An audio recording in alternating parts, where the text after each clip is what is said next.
Imagine building an empire so big. People call you a billionaire. The cars, the mansions, the fame, everything looks perfect. But then, years of tussle with the taxman changes everything, from riches to the edge of ruin.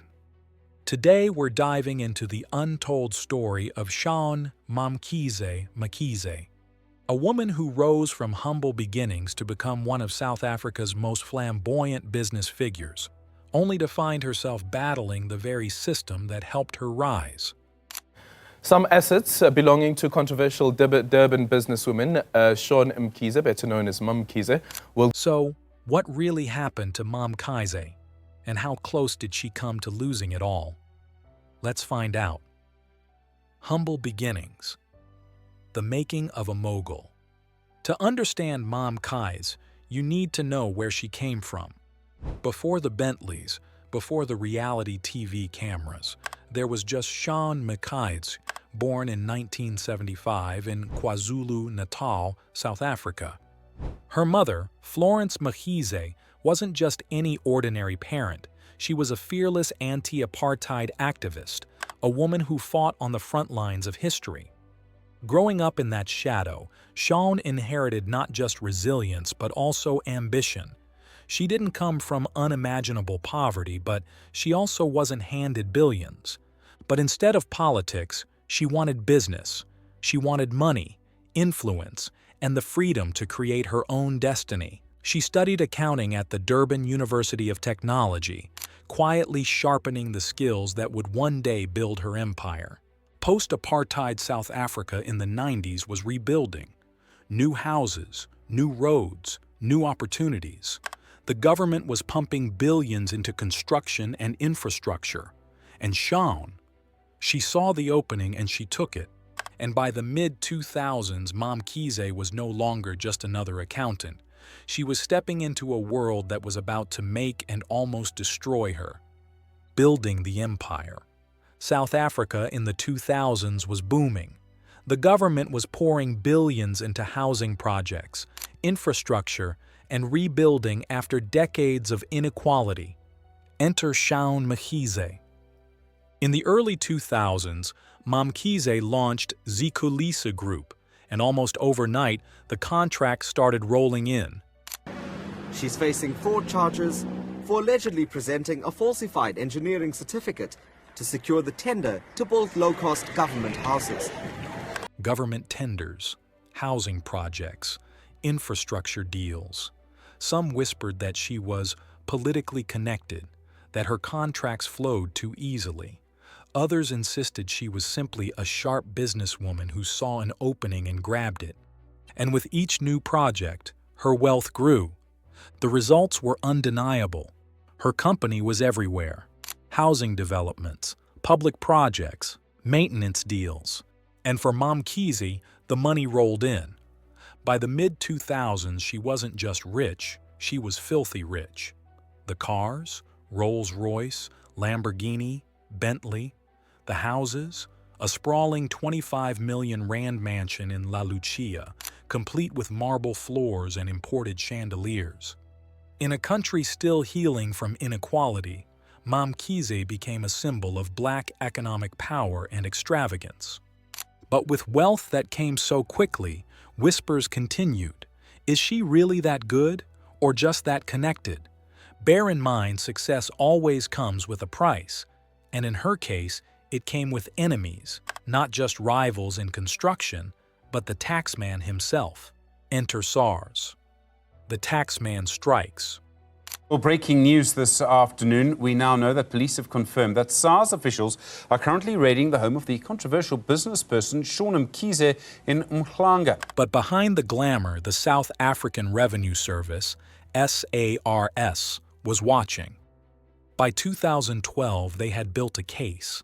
Allegations of tax evasion, fraud, money laundering.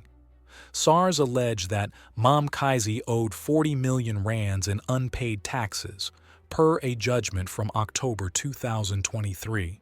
Let that sink in. 40 million rands. Her accounts were frozen, her companies audited, court cases opened left and right, and in 2024 her La Lucia mansion was raided. Officers and police stormed through the gates, searching for documents, proof of undeclared income. For a woman who had built her public image around power and wealth, it was a humiliating blow. But Mkhize was not the type to back down. She lawyered up, she fought in court, and often she won delays, reversals, or settlements. To her supporters, she was a woman refusing to be bullied by a system stacked against her. To her critics, she was simply dodging accountability, hiding behind lawyers and influence. Of Shauwn Mkhize, who is of course a business woman, a TV reality star and a socialite. But here's the kicker. Mkhize's tax problems date back as far as 2011. But at the time, we know she was charged and made representations and submitted a written representation, and those charges were dropped then in 2011. But then subsequent to that, how we got here. Most of the criminal charges were later withdrawn. The case dragged on for years, and Mkhize never went to prison. To some, that meant she was innocent. To others, it meant she had amassed connections so powerful she was simply untouchable. Reinventing the queen, reality TV and fame. That money. And Aldrin, you can imagine, you can't mention Mkhize be without the flamboyant lifestyle she was living. While the battles with SARS raged in the background, Mkhize pulled off a remarkable transformation. In 2020, she burst onto television with her reality show, Mkhize. It's time for us to take out that Ferrari of yours. Come, GMG, let's finish this. You need to score goals, Jim. Suddenly, millions of South Africans weren't just reading headlines about her, they were invited inside her life. The luxury, the cars, the family dynamics, the drama. She wasn't just a businesswoman anymore, she was a celebrity, and she loved it. The cameras adored her, and so did viewers fascinated by her world. Fans loved it. They called her Queen of Glam. To critics, she was showing off ill-gotten wealth, but either way, she was winning the PR game, at least for a while. For many ordinary South Africans, watching her life was a strange mix of admiration and disbelief. How could someone live that big? And more importantly, how long could it last? The Royal AM saga. The Mkhize story didn't just stop at mansions and tenders. She wanted something bigger, visibility, prestige, a place in South African culture. And so, in 2019, she entered South African football, at first with Royal Eagles, and then, more controversially, by buying Bloemfontein Celtic's PSL status and relocating the team to Durban as Royal AM. The move made headlines everywhere. Celtic fans were furious. Royal AM instantly became the most talked-about club in the league. Royal AM, meanwhile, became a media circus. Mkhize's son, Andile Mpasane, was paraded as the youngest chairman in the league, despite being barely out of his teens. But with the spotlight came new problems. SARS, already circling her businesses, now had its eyes on her football club too. Suddenly, questions started surfacing. Were player salaries being paid on time? Were taxes being deducted and sent to SARS? Where was the money really coming from to bankroll Royal AM's glitz and glamour? In 2022, reports emerged that SARS had issued notices linked directly to Royal AM, demanding millions in unpaid taxes. For critics, this was proof the club was just another way to wash money. For her supporters, it was proof SARS was waging a personal vendetta, extending their fight from her construction company all the way into her football empire. And then came the infamous cash on the pitch moment, when Shauwn and Andile handed players envelopes of money right after a match. It was meant as a show of generosity, but to SARS, it looked like evidence of financial irregularities.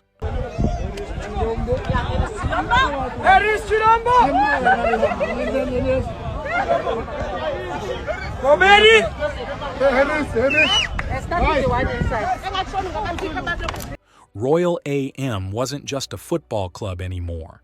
It had become another battlefield in her war with SARS. The team itself, at this stage, we know that it's not participating in the Premier League at the moment. By 2024, SARS had moved to seize and auction Royal AM to recover her tax debts. Imagine that, the club that symbolized her triumph now standing on the auction block. Fans were confused, players were uncertain, and the headlines, brutal. The queen of luxury, it seemed, was running out of moves. The fall, billionaire to broke.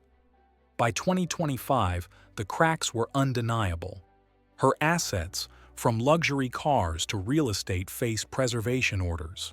At the moment, removing 8 luxury vehicles. There's 2 Rolls-Royces, 2 Porsches, a Maserati, a Ferrari, as well as a Dodge Ram. Courts blocked her attempts to reinstate herself as sole director of Royal AM. Rumors spread that she had shifted her focus to Eswatini, where she was crowned president of Mbabane Highlanders, which was infant true. To some, it looked like an escape plan. To others, a desperate reinvention. And yet, through it all, Mkhize never broke character. Publicly, she smiled. She threw luxury travel events. But behind the glamour, one question hung heavy. Was this the story of South Africa's most flamboyant businesswoman, finally running out of road? Was she targeted? One of the most explosive claims from Mkhize's camp was that her battles with SARS weren't really about taxes at all. Through it all, one narrative kept popping up. Mkhize insisted she wasn't a fraudster. Instead, she claimed she was being targeted by SARS. And I'm not a lawyer. I don't know what you're talking about. You don't remember and if you did that? I don't want to comment about that. All what I can tell you is that my record is clean. And all what I can tell you is that I have never been charged in my personal capacity for fraud. Why? According to sources, she insisted it was because she refused to play ball with what many call the construction mafia, powerful cartels of big companies that control tender contracts in South Africa. Was it paranoia? Especially when she once admitted to collaborating with them earlier. It's a crying for help to them. You just need to sit down, understand to them what is it that they need, and you collaborate. I've collaborated with them. I've built quite a lot of people that are coming from these, you call them construction mafias, I call them business forums, because all what they need is crying for help. Or was she exposing a dark truth about how business really works in South Africa?